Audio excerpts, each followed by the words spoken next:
여러분 안녕하세요. 솔쌤입니다. 어때요? 주말 잘 보내고 왔나요? 역시 주말이 있어야지 다시 재충전을 하고 월요일 수업도 신나게 함께 진행해 볼 수 있을 것 같습니다.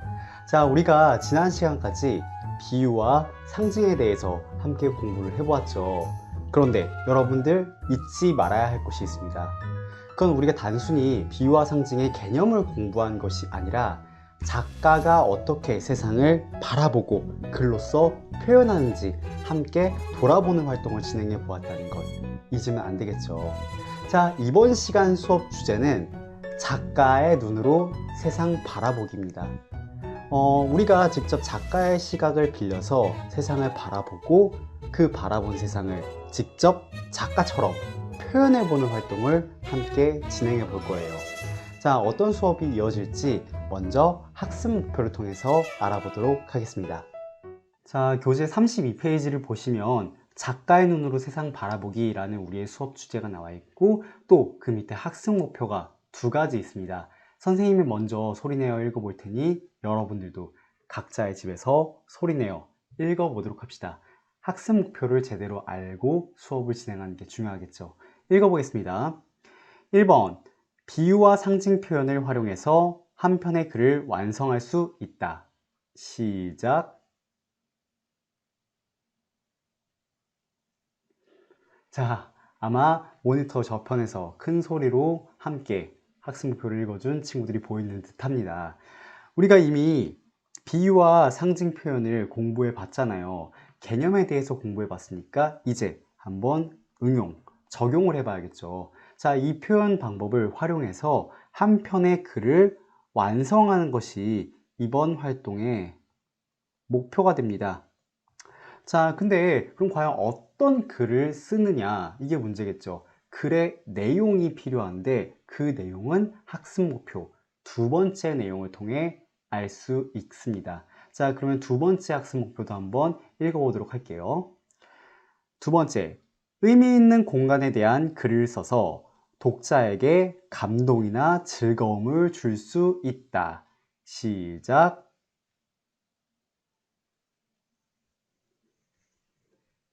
자, 여러분들이 뭔가 이런 리듬으로 읽을 것 같아서 지휘를 한번 해봤는데 우리가 의미 있는 공간에 대한 글을 한번 써볼 거예요. 이게 우리 글의 내용이 됩니다.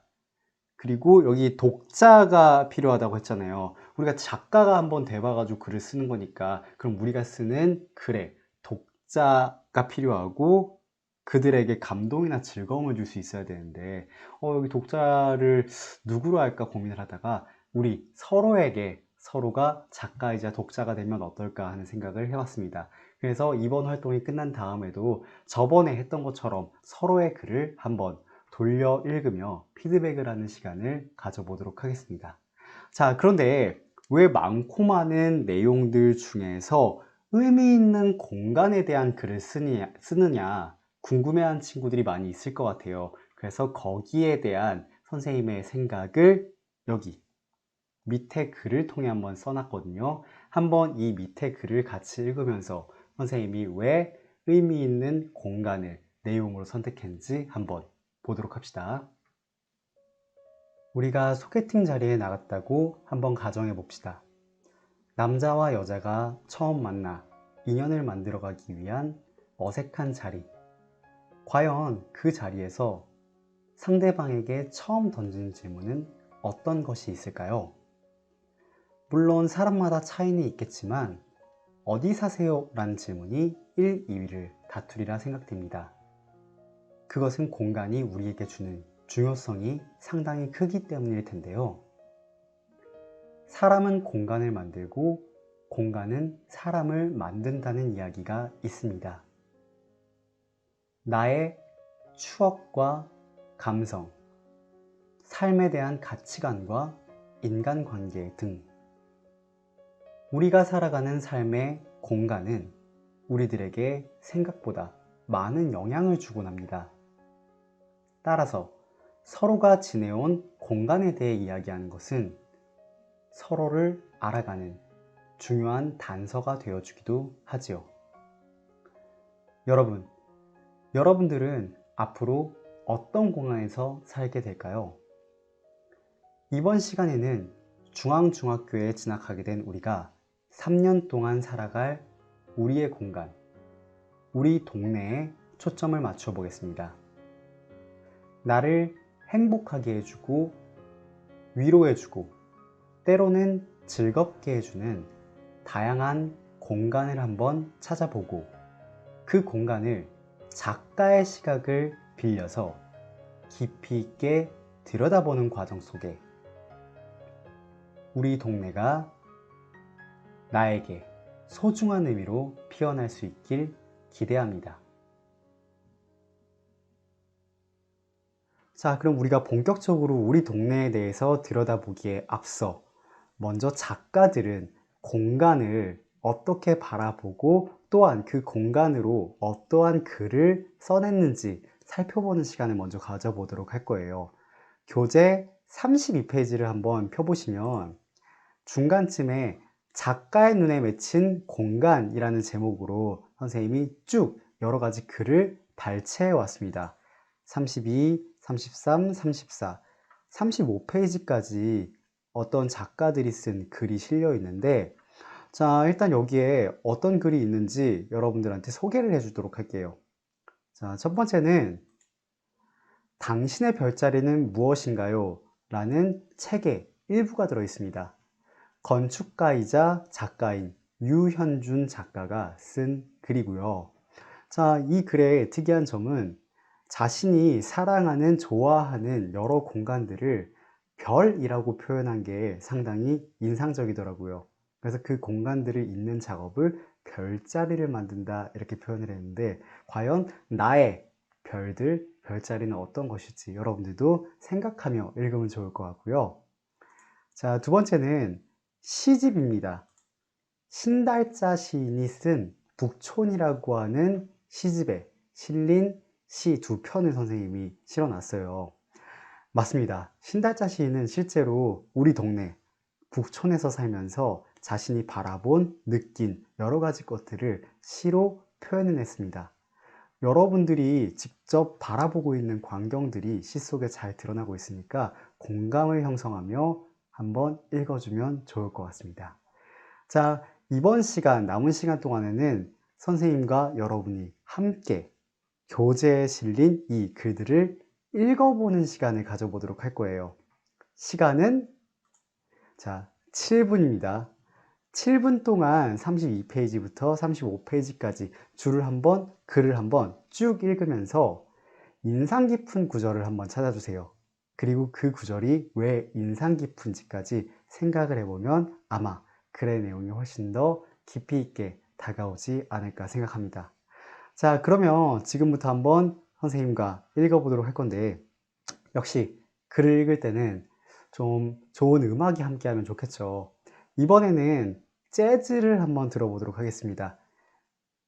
책 읽기 좋은 재즈라고 하는 걸 선생님이 유튜브에서 찾아봐서 이 음악을 같이 들어보며 선생님과 함께 글을 읽어보는 시간 가져보도록 할게요. 먼저 음악 틀겠습니다. 자, 이 음악에 맞춰주시고요. 교재 32페이지 펴주시고 준비가 됐으면 지금부터 7분 동안 읽어보도록 하겠습니다. 시작. 자, 소리는 끄도록 할게요.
선생님이 여기 어릴 때 살던 동네에서 두 번째 문단 보시면 예전에 살던 동네를 혼자서 가보는 것도 좋다. 그곳에 가면 물리적으로는 예전과 같은 공간이라도 다르게 느껴진다. 이 말이 되게 인상 깊게 다가왔어요. 실제로 가끔씩 선생님이 고등학교, 중학교에, 그러니까 선생님이 나왔던 중고등학교죠. 다시 찾아가 본 일이 있어요. 그런데 사립학교를 다니다 보니까 그 공간과 그 공간을 채우고 있는 선생님들은 그대로 계신데 선생님이 거기에 갈 때마다 아, 바뀐 건 나 혼자구나 이런 생각이 들 때가 상당히 많았던 것 같아요. 옛날에 학생으로서 학교에 다닐 때는 분명히 내 주위에 학생들이 나와 소통하는 대상이었는데 지금 몸이 큰 다음에 가보니까 이제 나랑 소통하는 대상은 교사들, 선생님들이라는 사실이 되게 새롭게 느껴지곤 했습니다. 여러분들도 그런 경험이 있을까 한번 돌이켜보면 좋을 것 같아요.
여기 남대문 교회라고 하는 글에서 여러분 주변에 이런 등잔 밑 공간을 찾아주면 좋다라는 부분이 또 인상 깊었는데 여러분들은 이런 등잔 밑 공간을 가지고 있나요?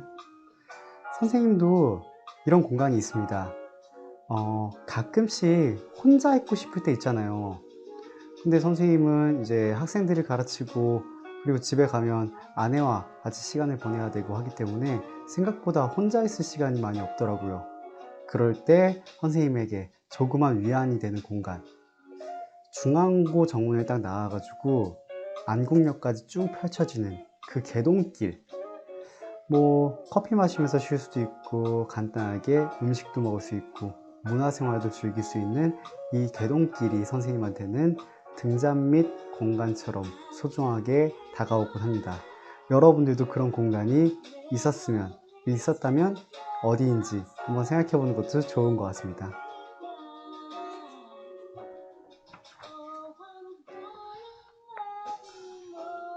자, 다 읽은 친구들은 35페이지에 위에 있는 글도 한번 읽어주는 게 좋을 것 같아요. 오늘 수업을 마무리하면서 선생님과 다시 한번 읽어볼 주요 내용이라고도 보시면 될 것 같아요.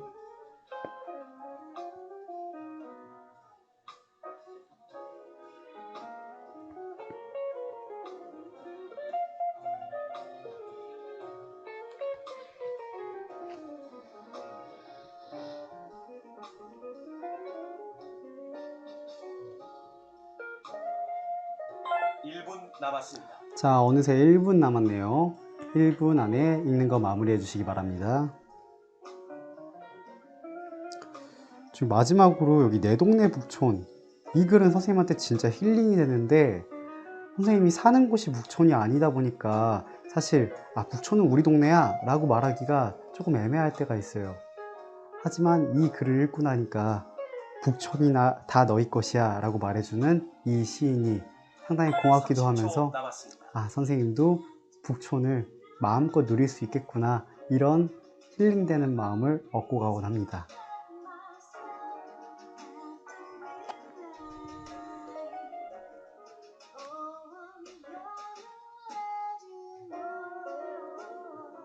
(10초) 남았습니다.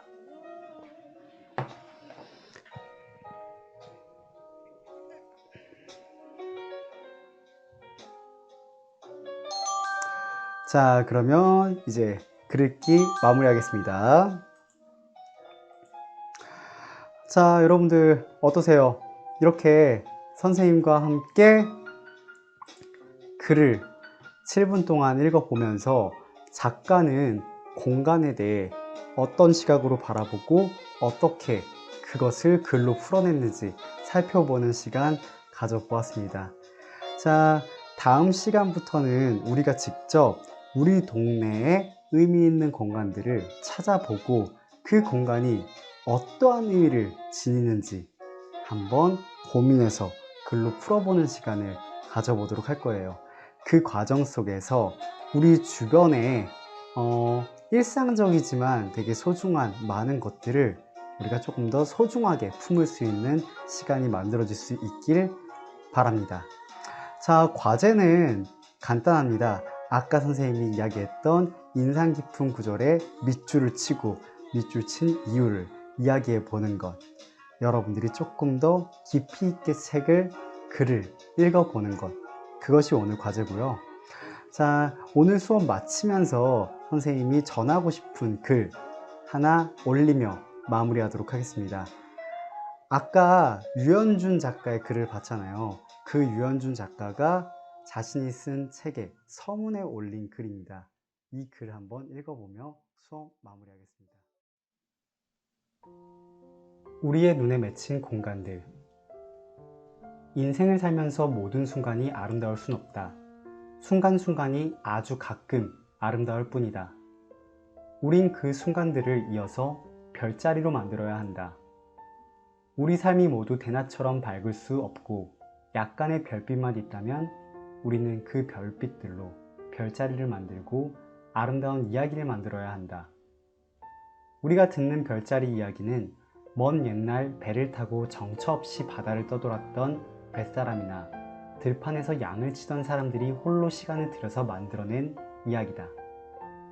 우리 삶을 아름답게 만들려면 희미하지만 검은 하늘에서 빛나는 별들을 찾고 잊고 이야기를 만드는 시간을 들여야 한다. 이 책에서 언급된 장소는 나를 만든 공간들이고 내가 좋아하는 공간들이다. 그 공간들은 내 인생에서 가끔씩 있는 희미한 별빛들이다. 그리고 이 책은 멀리 떨어져 있는 나의 희미한 별빛들을 연결해서 나만의 별자리를 만들려는 시도다. 머릿속으로 별자리를 되짚어 본다. 나를 형성한 공간은 어디인가? 지금 나에게 필요한 공간은 어디인가? 내가 지나온 시가지와 골목과 집은 내가 주인이 아니어도 나에게만 반짝이는 빛이 있다. 당신의 도시 별자리는 무엇인가? 당신의 도시는 당신을 기다리고 있다. 동네 놀이터처럼. 여러분들이 여기 나와 있는 이 책이라고 하는 말을 우리 수업으로 바꾸어 생각해 봤으면 좋겠습니다. 우리 수업은 멀리 떨어져 있는 나의 희미한 별빛들을 연결해서 나만의 별자리를 만들려는 시도입니다. 과연 여러분들의 별자리는 무엇인가요?